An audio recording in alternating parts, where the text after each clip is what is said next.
And so without further ado, let me turn things over to our host.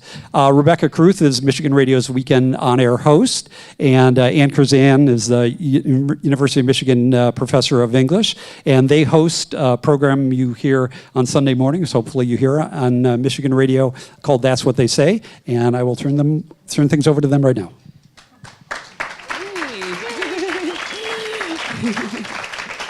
Thank you. Thank you so much for coming out tonight. I'm really excited to be co-hosting my first Issues in Ale event, and I'm even more excited to be co-hosting with a University of English professor, or as I like to call her, our grammar guru, our word wizard, Ann Curzan. Why, thank you. So, and I can't tell you how exciting it is to see this many people out on a Monday night to talk about words and grammar. That when I suggested this and we said, well, you know, if we build it, will they come? And the answer is yes. And I also know that at least some of you are experiencing that weird thing when you see someone you've heard on the radio and you think, but that's not what you look like in my head. Which has happened to me with many, many NPR personalities where I think, no, that's not actually what you look like.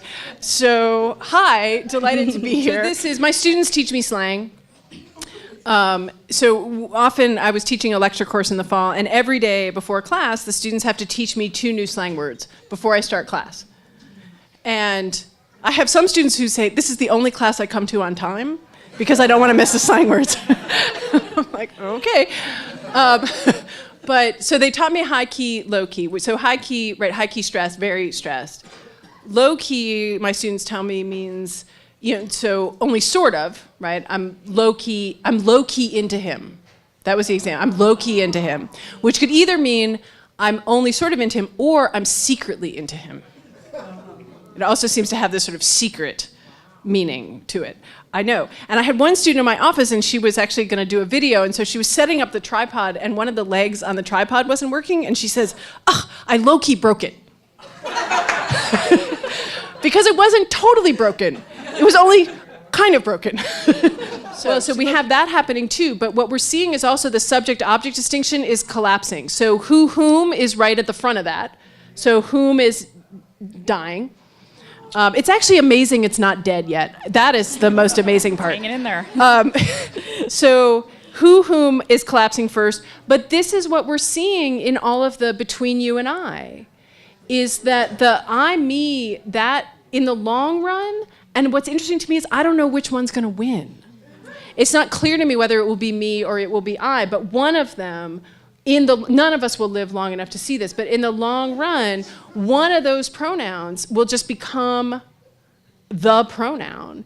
And people say, but that will be horrible. And I say, but it happened with you, that you used to have ye as the subject and you as the object, that was as distinct as he and him, and that collapsed, and you have you doing both, and everybody survived. It's all fine.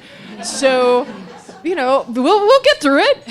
It's going to be okay. It's going to be all right. That's my general message. It's going to be okay. So this is a two-parter. What do you think about yeah, no, and its cousin, no, yeah? And then also, why doesn't English have an affirmative for a negative assertion? So like if somebody were to start a question with, that didn't happen, did it? I just freeze up because I don't know if I should say yes or no and what they think the implications are going to be if I say yes or no. Right? So did that exist at some point? Because in French and some other languages that I've looked at, it does, but it doesn't seem to in English. And the first thing also, the yeah. Yeah. Well, what I love is that you actually answered your second question with your first question. Which is that one of the things that yeah, no does is give an affirmative to a negative statement. That someone says, you didn't like that, and you say, yeah, no.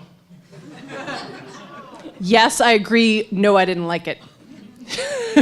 That actually, so I think yeah, no is completely fascinating. And when I find something fascinating, then I go study it because I get obsessed with it. So I did that in around 2004. And I started, and there are these databases of spoken language. So I went in and I actually tried to figure out the patterns of when people say yeah, no. And one of them is affirming a negative statement. Another one is hedged disagreement.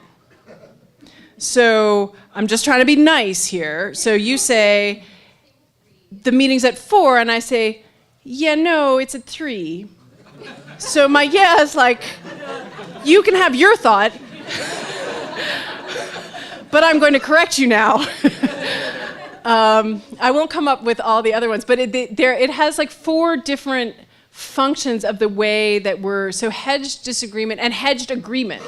So another yeah, no is you're mostly right, but I'm going to add this little caveat to it. No, yeah is not nearly as common, and I have to say I have not looked at the patterns of no, yeah. Yeah, no dwarfs no, yeah as a discourse marker.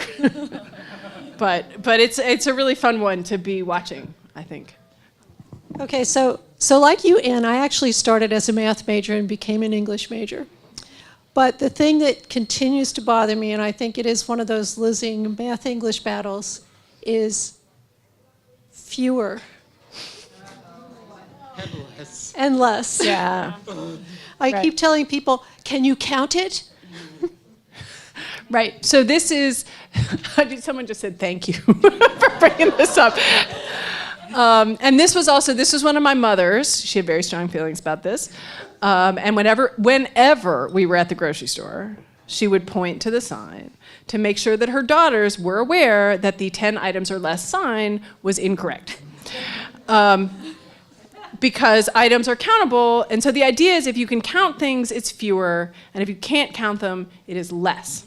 So 10 books or fewer, but less water, right? Right. So there's the rule. You are going to lose this one.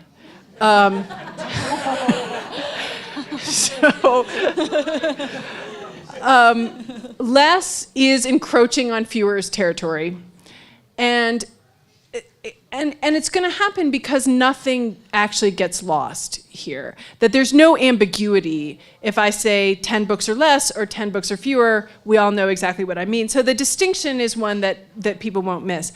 And what's interesting is that even people who feel strongly about less, fewer, think there are expressions where we will say things like, write an essay of 500 words or less. That we would never say, write an essay of 500 words or fewer. We say, that doesn't sound idiomatic to me. If it's 1, we would always say less. So that's 1 less thing to worry about. We would never say that is 1 fewer thing to worry about, because that, again, is just not idiomatic. So there are these places where even for people who like the distinction, less is already encroaching on that territory. So I know, I see you're getting a back rub. Like, I'm sorry. We understand.